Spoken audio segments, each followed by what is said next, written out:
Thank you all for coming to Hare Krishna Valley. Welcome. Welcome to the Vegan Society of Geelong.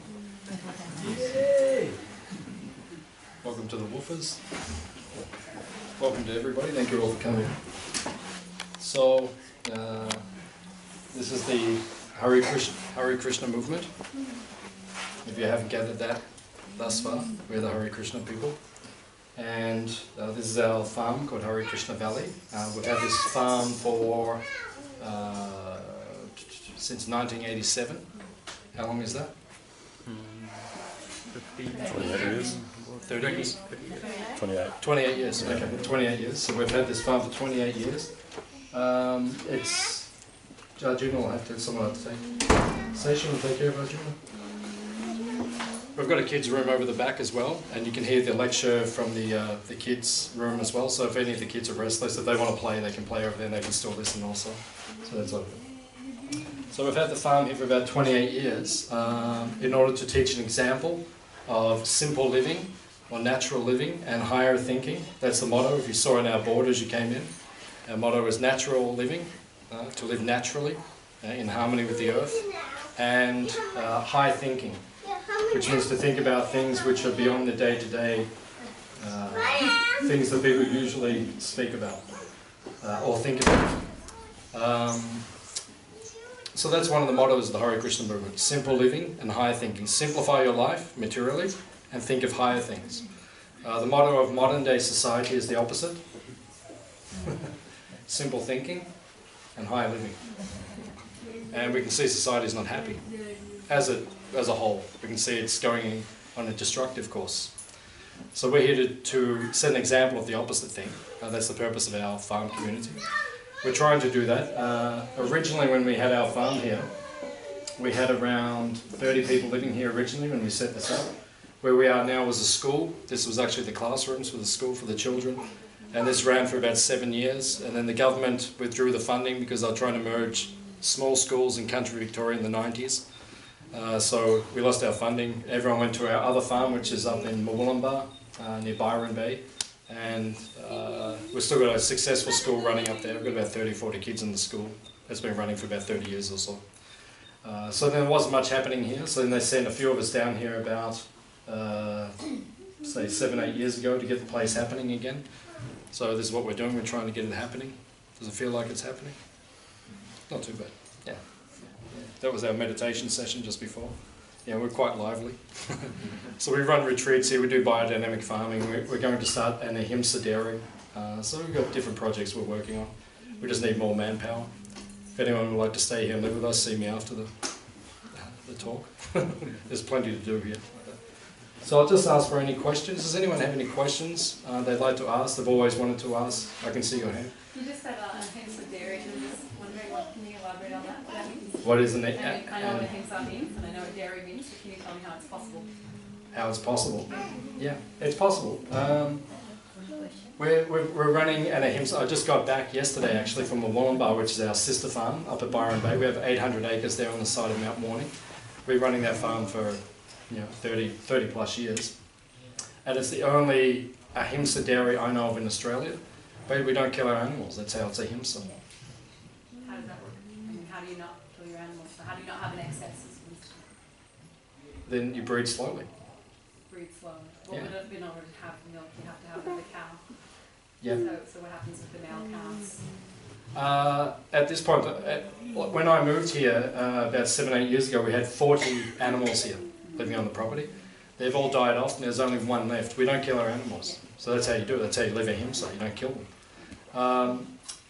So after 8 years now, we're starting a new herd of Brahman Gir. It's a particular breed of cow from India.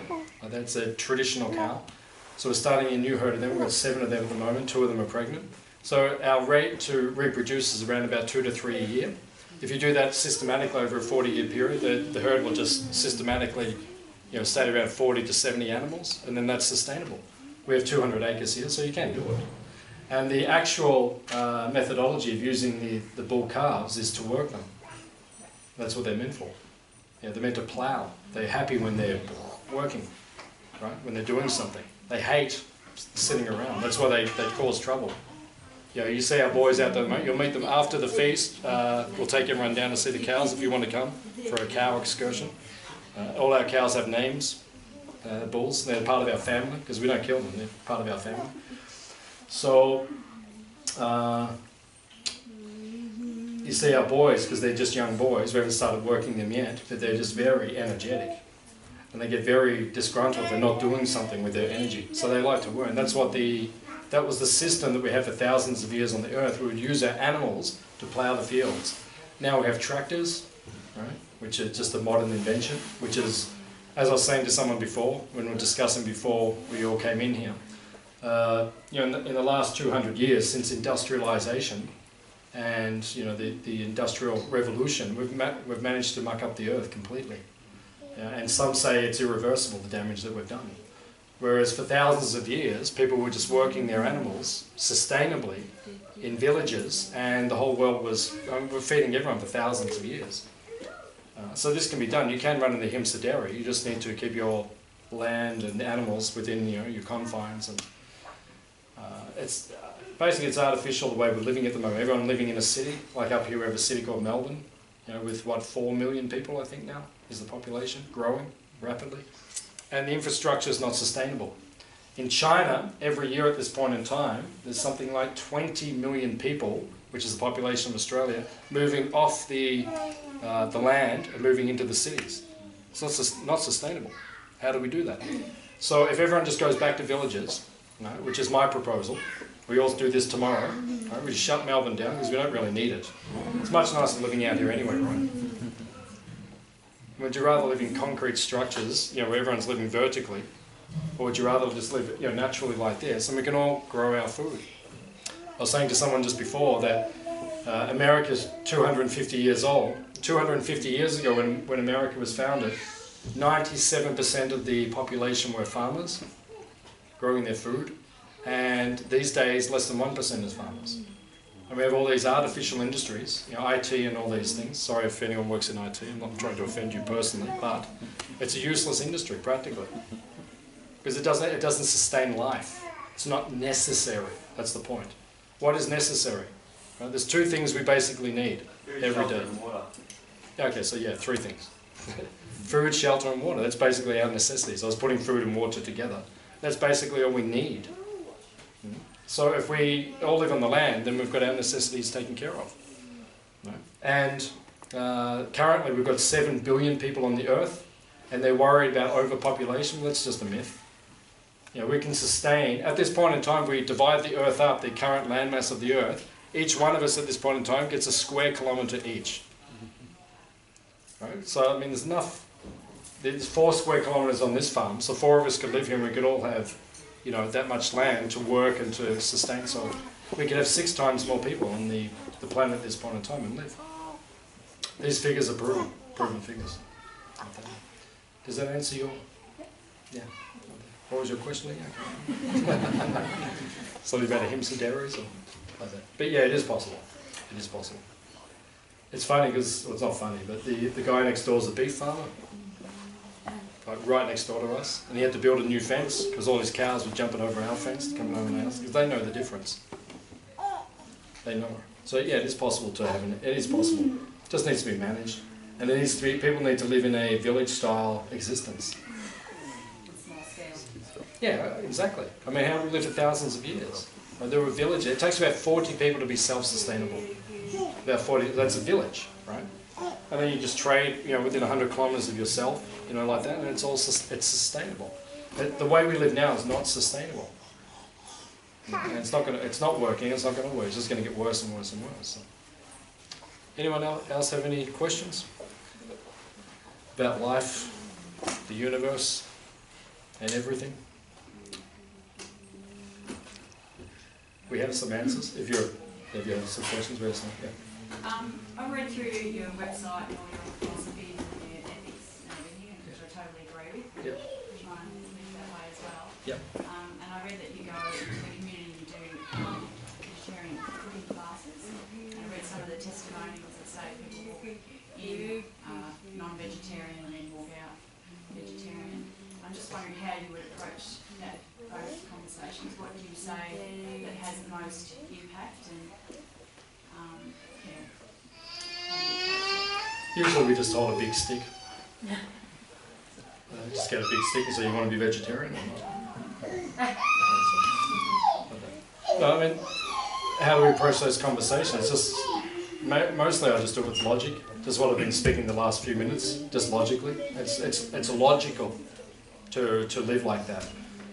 We have a brilliant book called The Higher Taste. You know, it's a small book, which is very famous in the Hare Krishna movement. It's been out for 20, 30 years.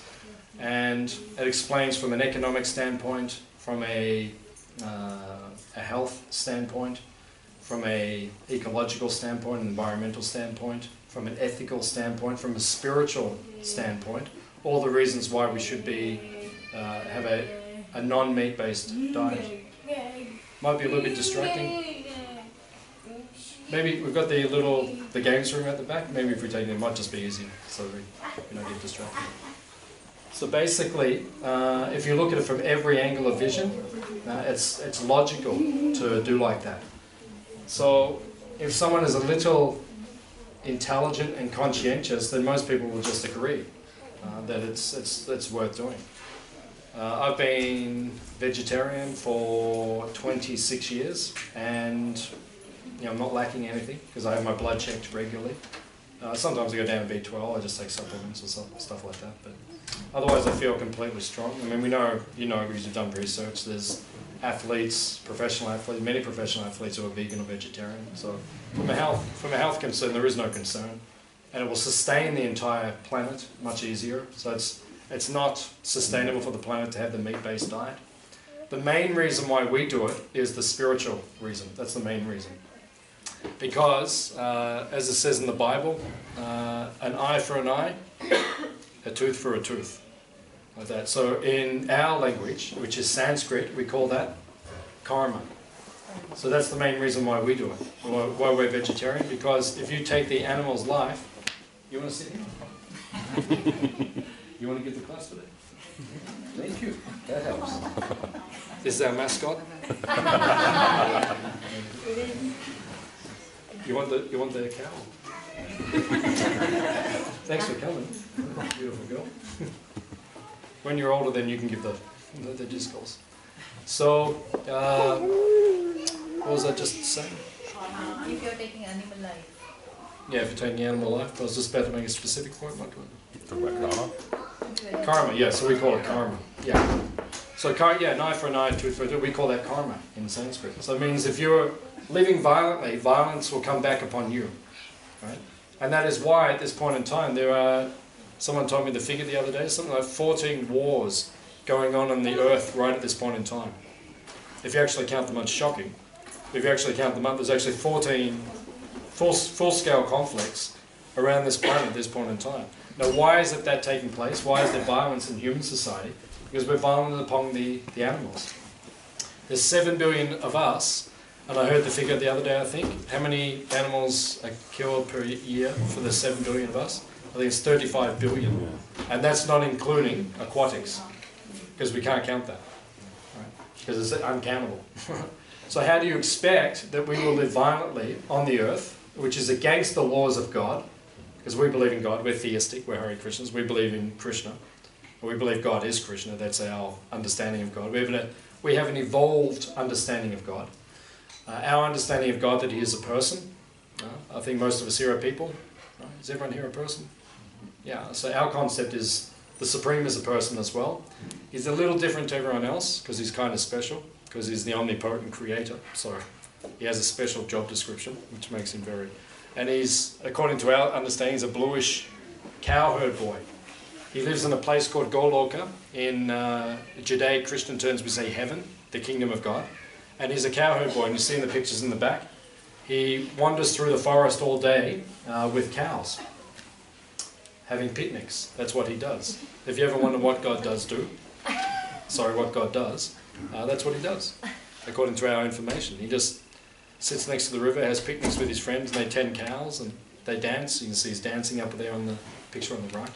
So he's engaged in this way, and according to his instruction, we have no right to take any of his creations unnecessarily. So therefore, we have no right, according to the laws of the universe or God, or how we say Krishna, we have no right to take another life. You can take another life if you can create a life. That's fine. So can anyone create a life? Right? There's no scientist on the earth who can create a life. Right? If you get the scientists together, they can create a Boeing 747, which is a very complicated, complex piece of equipment, but they can't create one mosquito. Right? Never in a laboratory has anyone created life. Right? They can create a machine which needs life to go into the machine and operate the machine, but life itself cannot be created. Only one person can create that. That is the origin. We say Krishna. Like that. So if you can create life, you can also take life. You have that right. But none of us can create, so therefore we cannot take. So that's the main reason why we are vegetarian or vegan, like that, is because we have no right. Who gives you permission? Who gives you permission? Show me your permit. Show me your permit. Right? The government will give you a permit, because the government's crazy. Right? You know, we just opened up the biggest abattoir in Australia, out the back of South Australia. Right? You know, I mean, we're, you know, someone was just telling me we're, you know, Chinese commercial beef adventures are investing in Australia to increase the whole production. There's no right. Who gives them the right? Where does the right come from? And it says in our teachings, in the ancient teachings of India, it says if the government, especially it says the chief administrator, who in this country is Tony Abbott, right? He takes 1/6 of the aggregate karma of all the people in his country. Hey, can you imagine what that is? How much karma is falling on one person's head? Yeah? At this point in time, don't become a prime minister. I wouldn't do it. I'd advise the prime minister. I would not become the prime minister. Not the way the world is at the moment. There's too much karma floating around. It's intense, and it comes onto each one of us. But then the leader takes the bulk of it, like that. So it's a very difficult situation. So that's the main reason why we are. So you can speak. I mean, just from a health reason, it's logical. And then you go to economics and environment, then it's logical. And if you go to ethics, it's just logical. If you go to spirituality, it's totally logical. So in other words, there is no excuse. And if you elect me to be the Prime Minister, I'll shut down all the slaughterhouses tomorrow. And a lot of other stuff as well. That's why they won't elect me. Because I'll shut down a lot of stuff tomorrow. Is that? Yeah, it's good. Madam, yes. Okay. So as a vegan, one of my first jobs would be to shut down all the dairies as well, because to sustain, you know, the population that we have at the moment, it needs mass production, which means the slaughter of so many young baby, mainly male calves. I think it's 800,000 a year in Australia alone. Sure. So if you use any commercial dairy product, you're contributing to the death of these babies that are usually dead within a week, and the enslavement of their mothers, and the separations of. So that's, you know, that would be my first job. I'd probably target dairies before I targeted slaughterhouses. Yeah. Or you said that it's not sustainable in its current model, as we said before. We can't sustain dairy. There's nothing wrong with dairy. I mean, according to our philosophy, because we're very, I mean, see, our God is amongst the cows, right? Everyone's drinking milk all day. And if we go back to heaven, I mean, according to us, we're all going to be drinking a lot of milk. There's no vegans up there. Not in my heaven. Yeah. No, but the reason, we would say, no, I respect it, because a lot of the Hare Krishna movement are now vegan. A lot of the Hare Krishna movement, a lot of our gurus, all the way up and down, a lot of people are, and a lot of people aren't as well, like that. But we're fighting. There's different ways to fight the battle, right? One is to stop using the product, and I totally respect that. Another way is just to, as I'm saying, you know, if you listen to my lecture today, you know, you'll stop killing the animals. That's really the issue, right? Whether we drink their lactate or not, I don't think that is the issue. That's a personal choice, That's not the issue. The issue is not whether you drink the lactate. Like if I drink milk and you don't from a protected cow, that's just personal choice. So veganism is not the answer to the world problems. Ahimsa, right, or non-violence, that is the answer to the problems. Right? If you choose, once the animal's protected, if you choose to drink the milk or not, that's your prerogative. According to our tradition, the milk is extremely beneficial for the human body. And that's why traditionally for thousands of years, especially where we come from, our origin, which is India, the cow is revered. That's why we say holy cow, or all these sayings are there. And to this day, they drink a lot of milk there, and it's part of our culture, and it's extremely nourishing. The main reason I'm not vegan is because I was for 3 months, and I felt my health degenerating. You're not doing it right. What's that? You're not doing it right. No, I would argue that point because I think I'm probably as educated as anyone in this room, if not more so, in vegan and vegetarian health knowledge like that. So I don't think it was, we're not silly. Like if anyone knows how to cook and about food, we are, we're close to being the gurus. We really know our stuff like that. So no, it's not that. I think I could detect within myself a change, and I respect, because a lot of my very, very, very close friends are vegan, and they say they're fine. But within myself, I could detect it. So how do I battle it? Because I battle it, as vigorously as you guys do. I mean, we live it. To protecting the animals, we live it. We protect the animals like that. So in terms of, and I agree with the industry, but what we're trying to do is change the world and change the industry. By stopping to take the product, I agree, that's one way of fighting it. It's not the only way to fight it. And I totally respect that you've taken that step. Then we have to go a long way as well, because it's not just the cows, it's not just the calves, it's not just dairy. If you're wearing wool, okay, so you're very strict. But if you're wearing wool, you're also contributing. Practically, if you look at everything, the way the world operates, you can't get out of the trap or the system or the net in this modern world. In this modern world, the way it is, because everything is so interconnected and so forth. Everything we do is practically supporting how would you say it? A materialistic culture. Everything, even the clothes you're wearing and stuff. I'm not targeting you. I'm just saying, practically whatever you do, if you go back to the origin where it's coming from and who it's connected to in the businesses, we're all implicated like that. So I agree that that's one way of fighting the battle, and I respect that. And many of our members are doing it, many of our friends. Personally, I don't fight it that way, like that. But I would agree with you. I would shut down the dairies. I would do that also, because I don't like the way the dairies are operating at this point in time. But in terms of stopping dairy production, that's not our philosophy. Well, actually it is, because some of the Hare Krishnas are very strict vegans, so that's a personal choice. Okay. Any other questions or comments? So everything you produce here is just from your land here, you don't buy in anything else, it's all self-sustaining, is it? In terms of food? No, nowhere near it. Nowhere near it. In order to be self-sufficient, right, you need about, as I said originally, you need at least 40 people committed to it.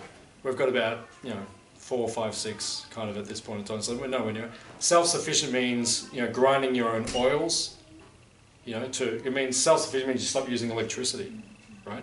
And if you really want to go back, like my house over there, you're welcome to come and have a look after the feast. I've got a house which is totally off the grid, which is totally solar passive and solar powered. I harvest my own water. I'm off. We've got a house over there. I can show you later if you just come and see me afterwards. But actually, traditionally speaking, because I generate my light from solar power, which is fine. I think that's good, especially in this modern day and age. But to be self-sufficient means you'd be taking from oil, which then you'd put into lamps, or you'd be making beeswax candles, or that's really going back to self-sufficient. And then in terms of food production, we don't produce grains, we only produce vegetables here. We mainly use our own vegetables, but not exclusively. So yeah, to be self-sufficient, actually if I was going to be self-sufficient, I wouldn't even do it here. I'd move up to Byron Bay, our other farm, and I'd do it there, because it's much more fertile there. You can't grow much here anyway, so. You can't grow bananas, you can't grow papaya, you can't grow mangoes. I was eating that all last week on our other farm. You know, so if I was actually going to, you know, if that was our total mission, just to be self-sufficient, I wouldn't be doing it here. I'd be doing it up there, or go to Bali or something. And then it comes down to clothes, like, you know, what are we wearing? Self-sufficiency means you have to be harvesting your own cotton, right, or jute, or silk, or wool, or, you know, it's huge. Self-sufficiency is a huge thing. So yeah, we're doing something. You know, we're quite sustainable, but we're nowhere near self-sufficient. You can't be self-sufficient just on, you know, one little farm with 6 people. You need, you know, villages, and you need all the villages within a 100-kilometre radius cooperating with each other, and that's the way the earth used to work. And then if you want exotic things, then, you know, they used to have the spice trade, you know, what was it called, the Silk Road, like that, and everything was moving. Even back then, thousands of years ago, when people were more self-sufficient, everything was still moving intercontinentally. You know, it was going from China to Europe and India, and everything was connected. So, any other questions? Yes, madam. I would just like to say something what Mataji mentioned. I respect also what she said. But in those days, traditionally, of course, we follow our scriptures. And in our scriptures, it is sanctioned. And it is said that we should eat a lot of ghee as long as we are alive. That is pure cow ghee. And my father was a Gwala. He was a cowherd boy. And he used to take care of his cows, and he will keep the cows, and he will take the milk, but making sure those days when it was not so commercialized, that they will make sure that the cows have their feed from their moms, mother cow, and then only the remainder milk was taken to make butter, ghee, dahi, and so forth. So Mataji, those days when it was not so commercialized, the cows were never hurt. They weren't, even the calves were not deprived. I am quite sure of that, as the stories I heard from my grandparents. So, because it is written in our scriptures, and we have faith in our scriptures, that our Lord ate ghee, he drank milk, the butter, and so therefore we followed suit, making sure that cows were not hurt. It was only the leftover that we took. That's just these are my grandmother's stories. Yeah, very good. Yeah, I mean, yeah, the vegan, that's why I say, to me the issue is not veganism. You know, to me the issue is ahimsa. It is protecting. That's the issue. Whether you take the lactate or don't take it, then that's your prerogative. You don't want to drink milk, that's fine. No one's going to force you to drink milk. But we will stop you killing the animal. Yeah, that's really the issue. Right? Whether you not want to take, and because, you know, you don't like the way that industry is, well, we don't like it either, but you're choosing to, I fully respect that. Right? And that will change that industry eventually. Hopefully. Hopefully. But, you know, we'll fight it in different fronts as well. And these people, they'll never stop taking dairy. Because, that, like I said, it's their culture, like that. And like from Ayurveda, you might have heard of Ayurveda. It's ancient Indian health. So the ancient Indian health knowledge. It says actually the most fertile food for human health is milk. It says that in the ancient teachings. It says it gives the most power and energy into the body. Of course, that is milk which is coming fresh from the cow. Not what we call these days the commercialized, homogenized thing, but fresh milk has the most potency for human consumption. So, I'll take the lady at the back. Sorry, yeah, to keep going on this point, but I would argue that God didn't put cows on the planet in order to feed humans. You know, just like every other animal, you know, why is the cows that you take the milk from, you know, and if you do truly respect and revere the cow, why not just let it be and do what it does in nature and not use it? Yeah. You know, it's not the cows, I would say it's not the cows, you know, purpose in life to work for food. Yeah, you know? no, that's a fair comment. That's a fair comment. According to, as our friend said here, according to the ancient teachings of India, and it's a vast body of knowledge. It's a vast body of knowledge. I've been studying it now for 25 years plus. It's an incredible body of knowledge, and it specifically says in there that it is the lactate of the cow is specifically for the human beings. There's also lots of science to support your argument that it's not healthy for human beings. No, and I respect that as well. So then you've got to choose your guru, because you've just said modern science, who came up with the theory of evolution, right, which has never been proven. And the father of evolution himself, Darwin, writes in The Origin of the Species, the original document, he says the theory as it stands is not proven. And guess what? It's never been proven. Right? So now we believe in a totally different thing. She says the ancient teachings, a vast body of knowledge called the Vedas. We have our faith there. And then many people have the faith in modern science. Personally, I don't have a lot of faith in modern science in a lot of ways. Because if you look at their medicines, which they're creating, like that, they do more damage to you. If you look at America at this point in time, 200,000 people, 200,000 people, I'll give you this statistic in a minute. Thank you. 200,000 people a year die in hospitals from mistakes with drugs and so forth. So to have faith in what we call modern science, because the whole world's like this, that, you know, if they want to substantiate something, just like I was somewhere the other day, and I saw a pamphlet, and in order to substantiate what the product they were using, they had like a picture of a doctor, with an Asian doctor with like a stethoscope around his neck. And that was like, you know, on the picture it was supposed to say, oh, well, this must be right, because the doctor's obviously into it. I don't have a lot of faith in modern medicine or modern science. So to say that that is your guru, or that is your authority, and they say that, I'd rather buy into this ancient system of knowledge, the Vedic knowledge, which is time-tested for thousands of years. Now, interestingly enough, we're going to speak about lactate, or the milk of the cow specifically. The entire Western world drinks cold milk. If you go to India, cold milk is unheard. No one drinks cold milk, right? It gets garam dud. Garam dud means hot milk. Garam dud, garam dud. I mean, did you ever have cold milk in your life? You ask all those Indian people, they never drank it. So the science is based upon cold milk. If you take something out of a refrigerator at 4 degrees and put it, of course it's going to shut down your system. You're not lactose intolerant. You just can't digest or ingest. That's the problem. So this whole lactose intolerant, you know, culture that we've got now, is based on taking the food in the wrong way. Right? We have something in here called the fire of digestion. It's called bile. It's hot. Right?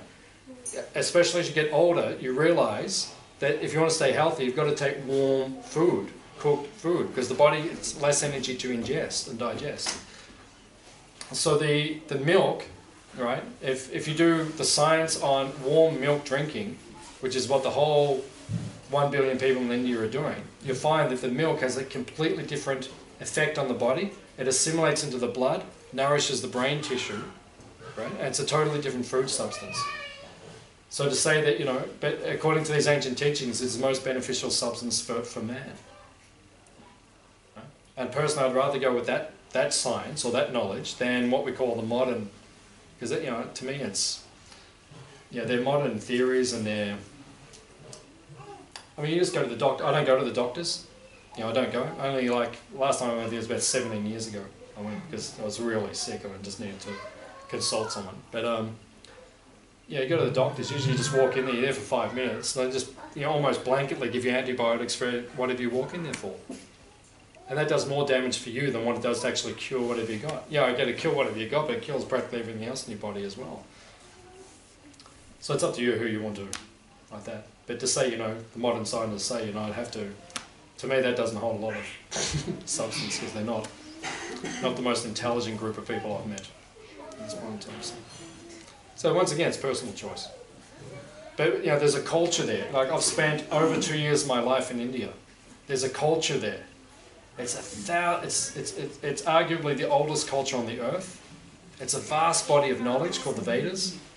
And when you connect the culture there and just the way the people live, you know, I'm so convinced and attracted to that way of living in that body of knowledge and what it does, and the knowledge they have on the dairy product, that I'm very convinced to actually follow that. And like I said, personally for myself, when I stopped drinking milk for 3 months, I felt physiological changes in my body, which I wasn't attracted to. So once again, like I said, my whole argument here is about whether to be vegan or not. That's a personal choice. Right? But my main argument is to stop killing the animals. Right? If you want to milk them and take their lactate, that's your choice. But if you come and do it here, we'll give you warm milk. It's a different experience. Like that. So no, I respect what you say, fully respect what you say. But there's just another way of seeing things. And like, you know, I've been to vegan festivals, and I had vegans like, you know, right in my face saying, no, like this. And I said, man, okay, I respect your opinion, but there's an entire culture based on a totally different, a mother cow, right? A holy cow. It's a whole, so just write that whole culture off, that was primitive. It's not primitive. Because the knowledge from that ancient teaching is superior to modern knowledge that we have these days. So just because something's always been done a certain way doesn't necessarily mean it's right. Like people have always been in wars and been in violence. People have always, you know, eaten meat in other cultures and everything. So Yeah. it doesn't necessarily mean it's right. No, it doesn't mean it's right at all. It doesn't. I agree. It doesn't, just because something's old doesn't mean it's right. Yeah, in our tradition we have the Indian marriages. You know, they go for about 3 days. They're the short ones. You know, 5 days, 6 days. So you know, in our ancient culture, there was this. In certain parts of India, it's auspicious when you get married to have a cat under a basket. You know, you keep a cat under a basket during the marriage. Everyone says, "Oh, that's good luck. That's good luck," right? But originally the way it happened was there was a cat running around the wedding. So the grandmother went and grabbed the basket and just put it under the basket just to stop it running around. So that when her daughter got married, she said, "Oh, my grandmother had a cat under the basket. We need a cat under." So now everyone has a cat under the basket. Right? So I agree with you that just because something's old doesn't mean it's right. However, according to us, according to our understanding, our belief, this is coming. If you go right back, where does it begin? It begins with the original source himself. Right? And according to our theistic understanding, he's a cowherd boy. And according to our teachings, if you read it, he says, you must protect the cows, you must take their lactate. In fact, my whole world, the kingdom of God, is based upon, it's actually called Goloka. Goloka means cow planet. That's our name for the kingdom of God, cow planet, if you translate it literally. So he's saying, from the original source, he said, I give you the cow, right? And a cow is an animal which is embodied, it's a soul in the body. We could have been cows in our previous life. Right? He says, as humans, you are allowed to, permitted to, take the lactate from the cow. It doesn't harm the animal, and it's extremely beneficial for you while you're here on this earth. So it's just different ways of seeing it. But I respect your... Yeah, just because something is old, it doesn't mean it's perfect. Like that. But you know, we do believe it has value. So, Madam. How do you explain the fact that the human animal is the only animal on this earth that keeps drinking in adult life another animal's milk? All creatures drink the milk from their mother, and when they are adults, they stop drinking milk. How come the human animal is the only one that drinks another animal's milk in adult life? How do you explain that? How do we explain it? Well, I mean, for us, we're creationists. We believe there's a supreme entity. So it comes back to that original point. He has instructed, he has permitted us to be allowed to do it. The first point is we're the only ones who can do it anyway. Because the others don't have the intelligence or the proclivity or the instinct to do it. So they won't do it. Right? We're given higher intelligence. The human form of life is different to every other form of life on this planet because the intelligence is more evolved. We're the most evolved. Right? And we're creationists. We don't believe we evolved. We believe we were created in that way. So if we use we're permitted to do it. Basically, that's our answer. If you want to go back to the theistic understanding. And there's no harm to the animal for doing that. Right? And if you choose not to do it. I mean, to me, the real issue is not whether you drink milk or don't drink milk. Right? The real issue is the way the modern world is at this point in time. That's the issue. To me, you know, there's no justification for the way modern society is living and how they're treating the animals. To me, that is the issue. Not whether someone wants to drink milk or not drink milk. Right? Shut down, like I said, shut down the slaughterhouses. Everyone just start living naturally. Right? And then, you know, if you want to still be a vegan, that's fine. I respect that. That's your prerogative. But if someone wants to drink milk in a natural climate, I don't have a problem with that either. So I don't know if that answers you. Yeah, that's our logic. You know. Basically, we're given permission. That's the point. You know, because we're theists. We're a deep theistic culture. Right? We believe in a supreme entity. And we call him Krishna. He's a cowherd boy. He permits human society to take the milk. He actually encourages human society to take the milk. So we don't have a problem with that. What do we have a problem with? The way the world is treating the other citizens. Like that. That's all.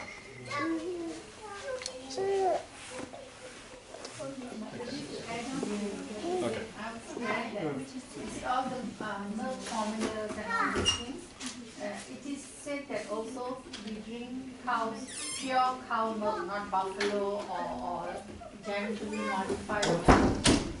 It's because cow's milk is naturally very similar in process to a mother's milk. In nature, science proved it that, and our Veda says that next to a mother's milk, cow's milk is identical, and that's where our system can take it. That's one of the reasons I heard a lecture where we are not encouraged to use oil, where we get sick, that our system cannot digest oil. But if we use just a little bit of ghee when we cook our dals or whatever, it takes it because it is milk. You know, our body is meant to consume, we start with mother's milk.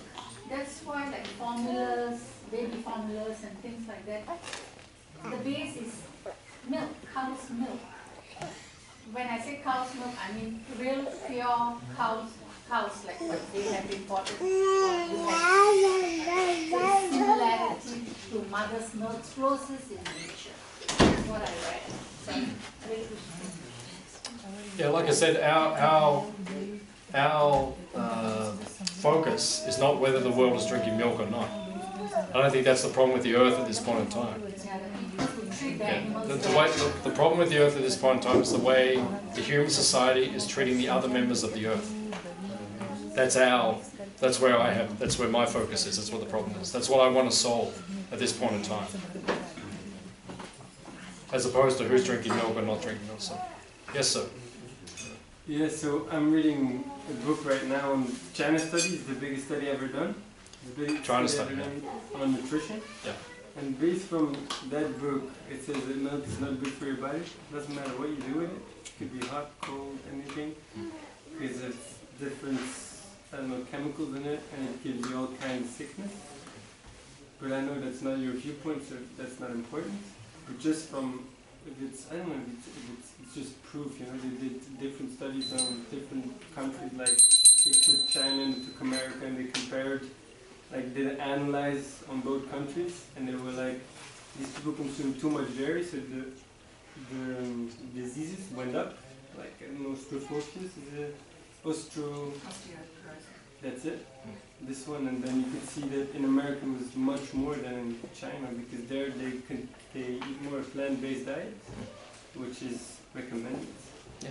But I know it's not your focus, but just Yeah, I would say everyone's got to choose their faith. We all have faith, right? Yeah. So we choose to put our faith in different things. All of us do. So, you know, you have to look at ancient Chinese culture and ancient Indian culture, and they're quite different in terms of their diet and their focus. And it's also quite different. It's interesting, if you look at China, China is the biggest, the most populated country on the earth, and India is second. And they're divided by the Himalaya, right? And they're quite different in their focus. And spiritually, one is basically as a ideology of the entire population, the basic ideology is atheism. Right? Confucianism and those philosophies, they don't talk about God. Whereas you go to the other side of the Himalayas, the entire culture is basically a theistic culture. Everything's based on worshipping a supreme entity. Right? So you have to choose where it is that you want to take your inspiration, where you put your faith. And both of them will put different emphasis on diet as well. Because if you go to China, traditionally speaking, dairy is not part of the diet. Whereas if you go to the Vedic side or the Indian side, the whole diet is based upon dairy consumption. So yeah, if you have a book called The China Study, yeah, of course it's going to go away from dairy and naturally. Because in that culture, no one takes dairy, traditionally speaking. It wasn't there. Cows weren't kept, it wasn't taken like that. So you have to, for me, I look at the entire culture I don't just look at the diet, but I look at everything that supports that diet and those choices. And then you have to make everyone has to have their faith. Yeah, you can become a Buddhist monk, or you can become a Confucius, or you can become a Hare Krishna. It's all. But we have like an Indian-based system. For me, it's the most holistic system for me, and that's why I choose that. And I like the haircut as well. Yes, ma'am. I've seen in India the Vedic way how they take the milk out first. The calf gets a chance to drink the milk, and the leftover milk is milked in a proper way, and that the leftover is for the human consumption. So I think if it's done the Vedic way, then it's not wrong. That's what I personally feel. That it's not wrong if you are using the extra milk for human consumption, which has so many medicinal values. Yeah, it's really hard to make people from India vegan. It's a fact. Huh? We can't. Yes, you say we can't. We have to have a lot of milk and yogurt and ghee and in our house. I know, I come to your houses all the time. Yeah, and I fully respect why these Western people, why they have their viewpoint, which is theirs. So once again, I've said from the very start, my point is not whether to be vegan or not. What I'm concerned about is the way we're treating the animals. Whether you take the lactate from the animal or not, that's just a choice that you have to make. How to combat it, that's also your choice, how to combat it. I'm fighting it with my life. I've dedicated my life to setting an example to humanity to stop killing the animals. Right? I set that example. Do I take their lactate? Yes, I do, because of the reasons I've given. Like that. But I fully respect, as thousands of the members of the Hare Krishna movement are now strictly vegan. Well, not vegan, but they'll only take milk from the owl farms where the animals are protected. And I fully respect that. So. May I just ask, would Yeah. you drink milk from a commercial dairy? I do drink milk from commercial dairies. I take the organic Parmalat milk, which is from Coles or wherever that is. Like that. So yes, I do. I do take from the commercial dairy. Once again, because I'm saying it's how you want to fight it. Like But that. then you know for sure, if you take it from a commercial dairy, the ethics behind that would mean the calves are being killed if they're male. So you Yeah. are then participating in purchasing something that you know has that. I'm not having a go here. No, I understand. Yes. I understand Yeah, it is. if you had your own. But like I said to you originally, people can say I won't drink milk, right? But then you have to stop wearing wool. Like that's wool, right? No, I'll just explain the point. And if you go, like I said originally, if you go into every single detail of our lives, the cars we drive, everyone here drives a car. If you go back to the industries, which are supporting the, and basically if you look at the entire world at this point in time, there's one product, right, which is sustaining every single article in this room, right? The paint, the curtains, the cloth, the wood, the way it's oil, right? So basically everything we do when you drive a car, not even putting the petrol in the car, but just driving, everything we do, the making of that cloth, the transportation of that cloth, it's supporting an industry which is the oil industry, which arguably could be the most damaging industry on this planet. So people can say, I'm not going to drink milk, and I respect that, as I've said, but to say that, everything we do with every part of our lives is supporting something which is wrong. It's not just drinking milk. That's the point I'm trying to make to everyone.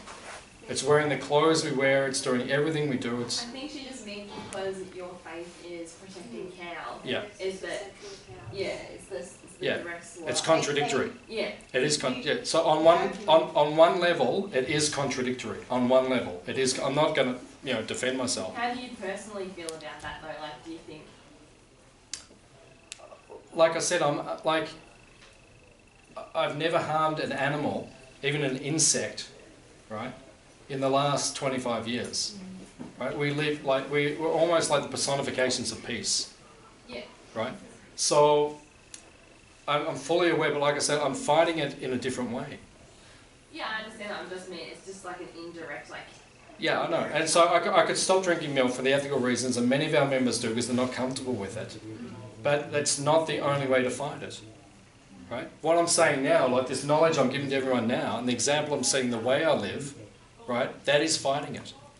right? And you can choose not to drink. That's one way of fighting. It's not the only way to fight it, and it may not be the total successful way to fight it.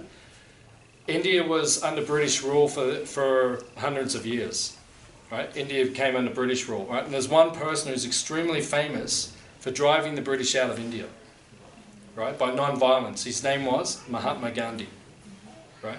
He said no cooperation. He just didn't cooperate with the British. He told them not to cooperate.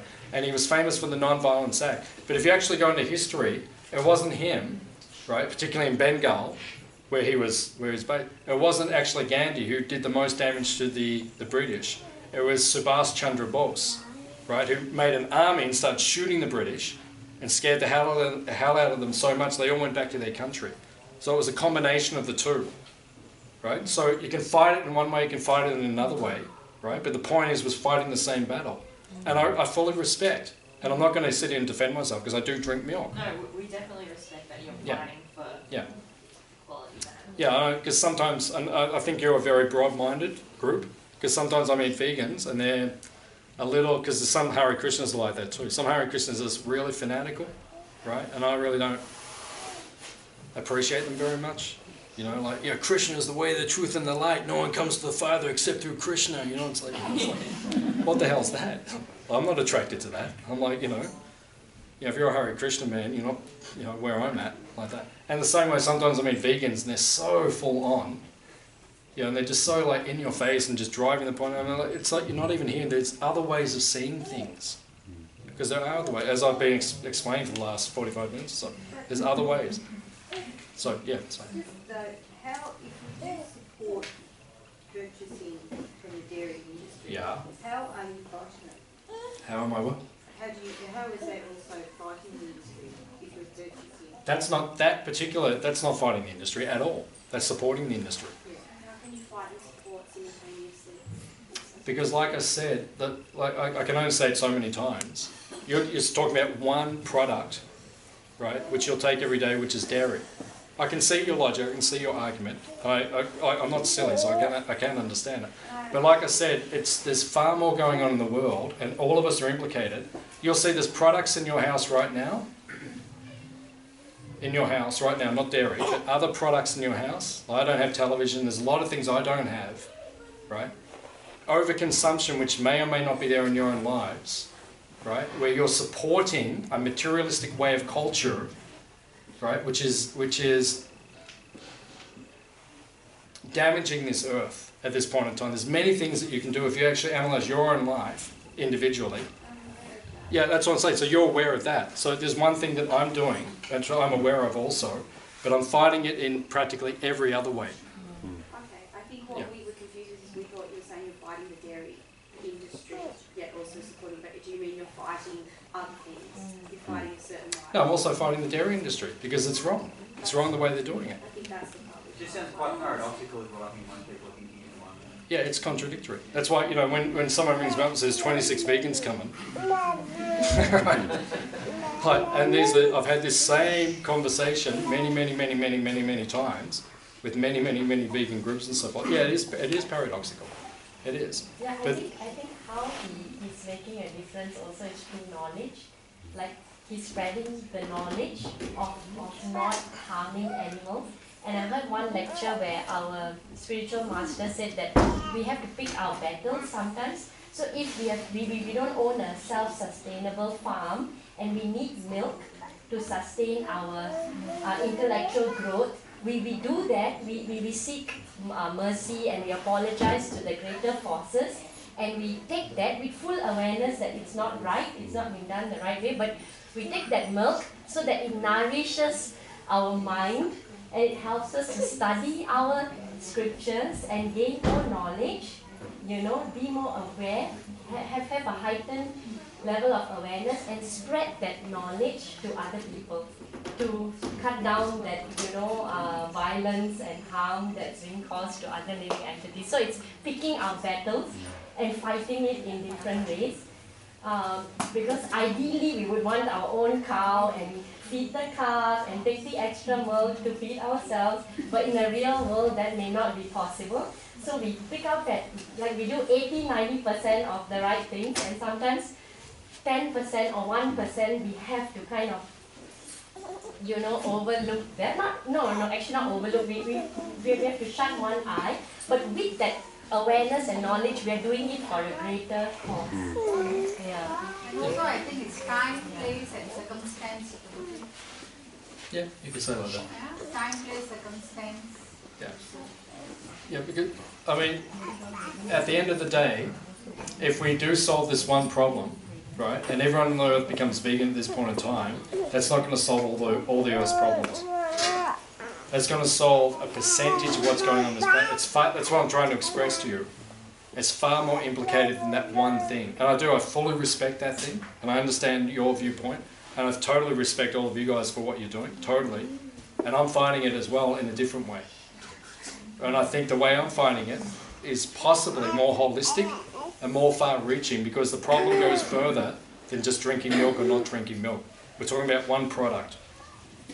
But I mean, there is no, in one, it is contradictory what I'm saying. In one say, fight it, but then you drink the milk. Yeah, I understand. But then if you speak to these people, there's a whole culture which I'm a part of now, and which they're a part of by birth, which there's a reason why they do that, like that. The issue is not whether you drink milk or not, the issue is the way we live on this planet. Right? Because we can all drink milk, I mean that's your choice if you don't want it or not, we can all drink milk, but we need to live differently on the planet. Right? Modern society, because most people think, you know, that Melbourne city is okay. You know, the city of Melbourne has all the buildings and everything, that's okay. In our opinion, it's not okay. It's an artificial way of living. That's our argument.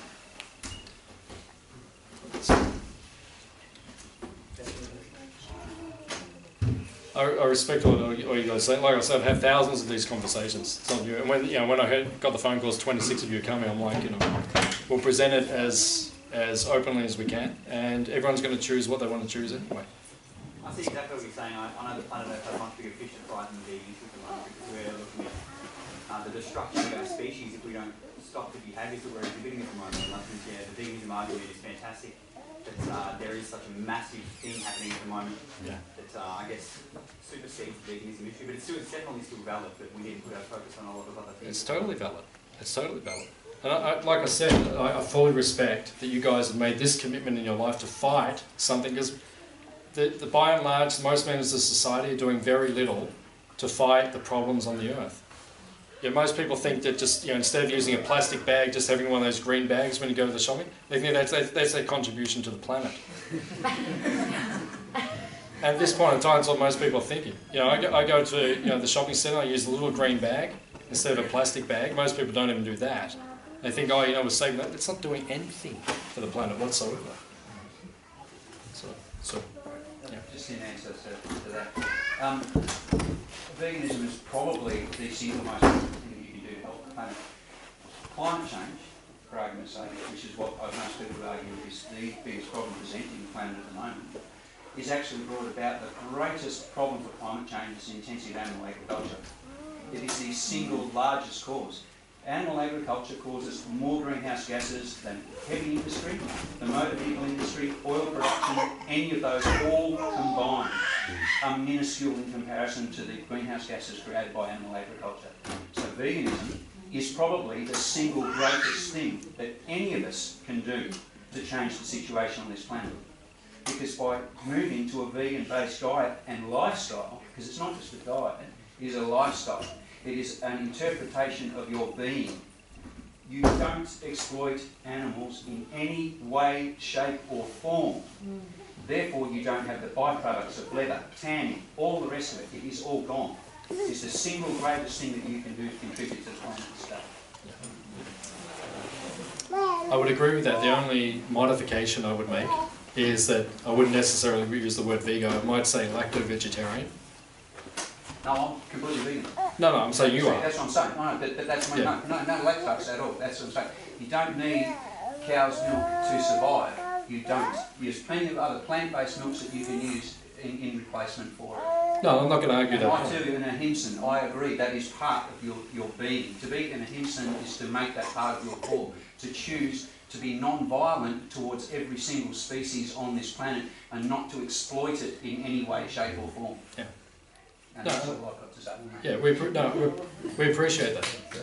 We appreciate that. But like I said, there's an entire culture here of 1 billion people If you go around the earth at this point in time, 1 in 7 of us is born in the subcontinent of India, and they have a completely different culture and outlook.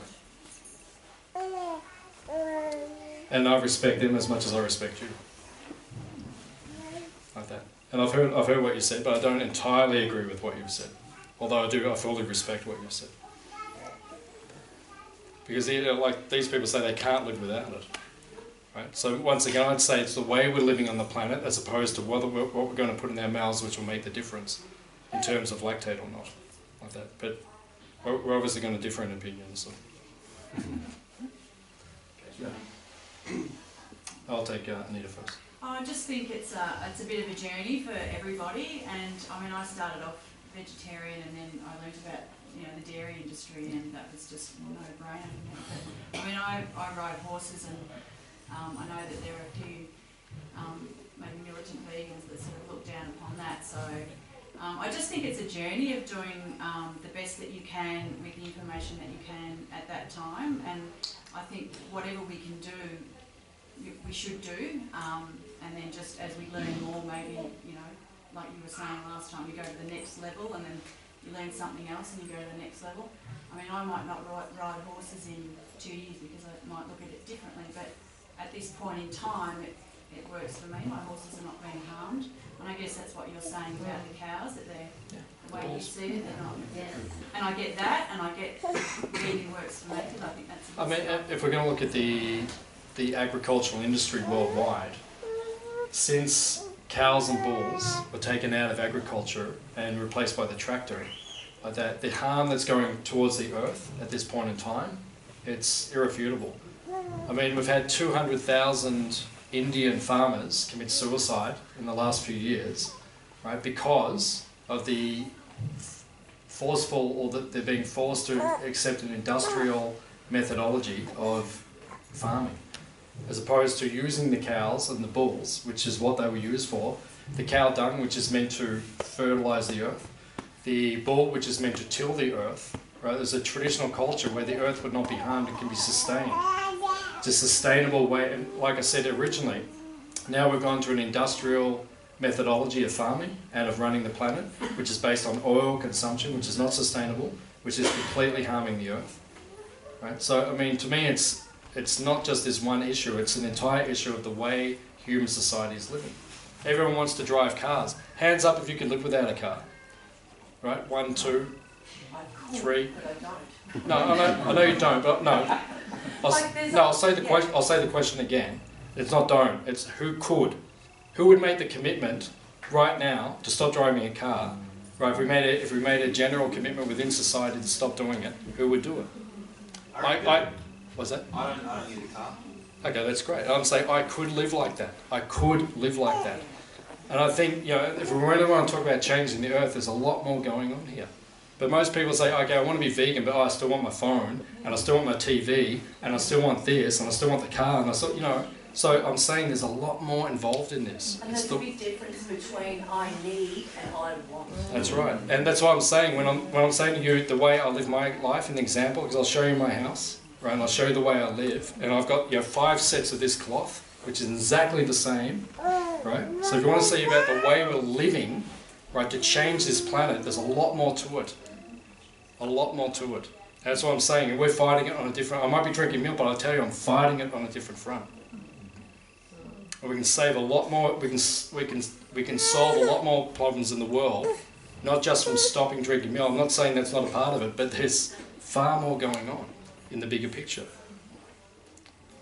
So that's what I'm saying. So, I mean, whether or not you agree with, some of the things we're saying, but I can guarantee this, because people get so much in our faces and say, you've got to do this and you've got to do that. But if I look back into the mirror and look back at you, not in a critical way, but just in an analytical way, and point out things you're doing, I guarantee there's serious problems there for the sustainability of this planet.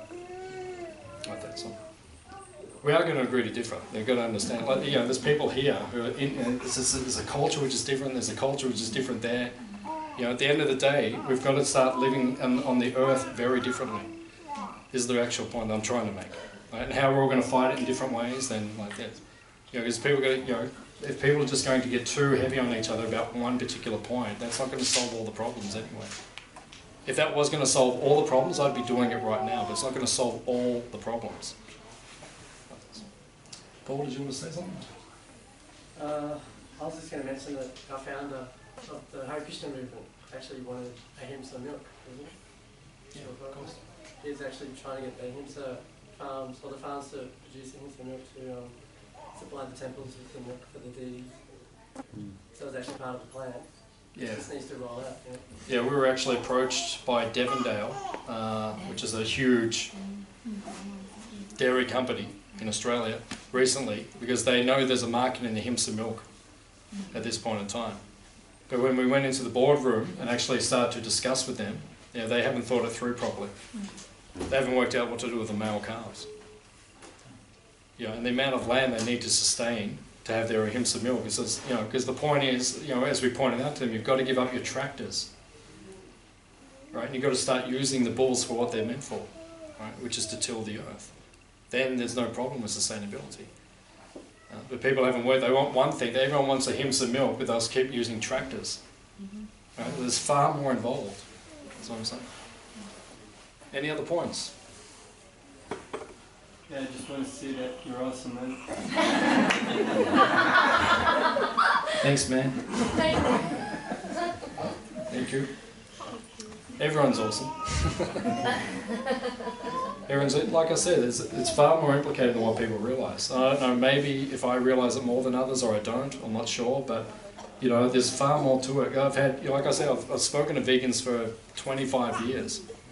I know the ins, I know the outs, I know the figures, I know all the points. Maybe even better than you, I can point it all out. But what I'm saying is there's far more implicated in this world, there's far more that we can do than just one thing.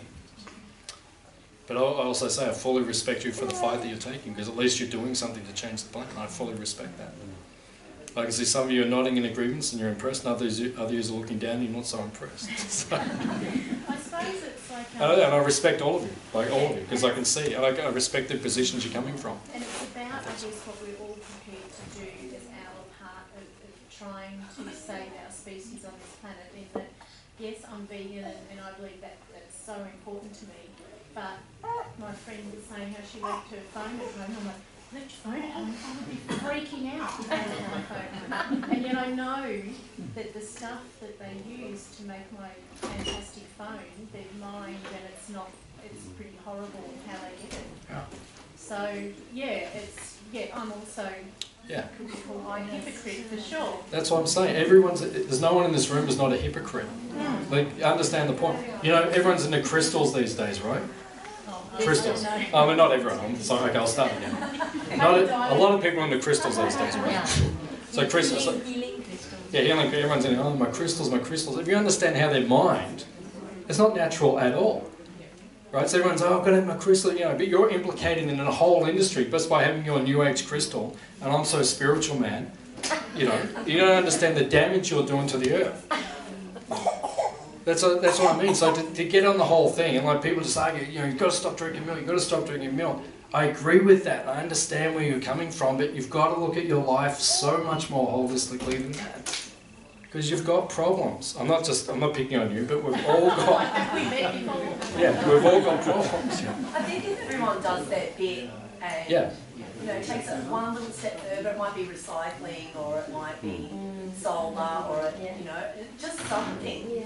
Be aware of what's going on in our world around us. Yeah, and I think that's good. But at the end of the day, right, modern society has to change. There's a problem with modern society, materialistic society. We cannot live in concrete structures. Right? And everyone says, I want to live in the city, I want to live in Brunswick because I can go down the street and I've got so many cafes, right? Fine, you want to do that. That is not sustainable. People didn't live like that for thousands of years. Why? Because it's not natural. So everyone talks, I want to change everything, I want everything different, I want the world to be perfect, but you've got to change the way you live. It's far more than stopping to drink milk. Right? If you think that's going to change the planet, it's not. Is it going to help the planet? Yes, it is. Is it going to change? That's what I'm trying to basically say. Is it going to change everything? No, it's not. There's so much more involved than this. We've got to fight on every front. We've got to fight our materialistic way of consciousness. That's the point.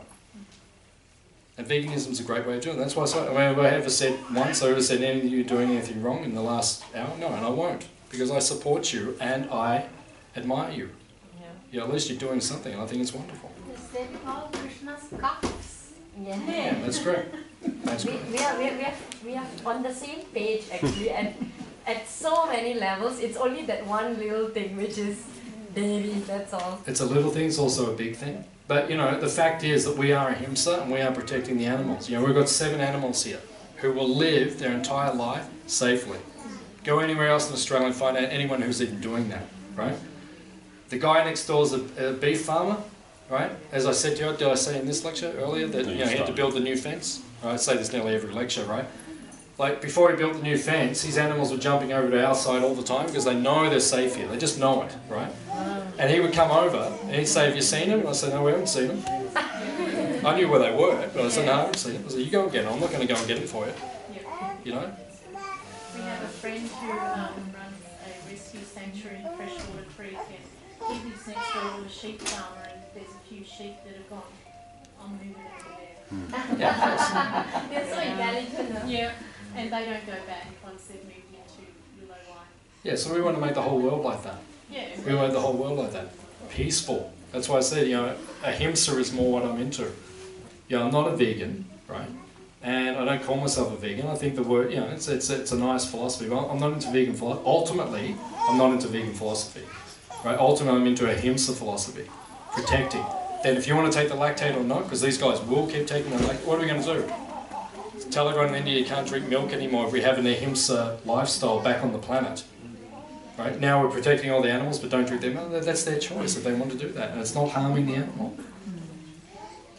Okay, so... Is everyone satisfied with the conversation we've had today?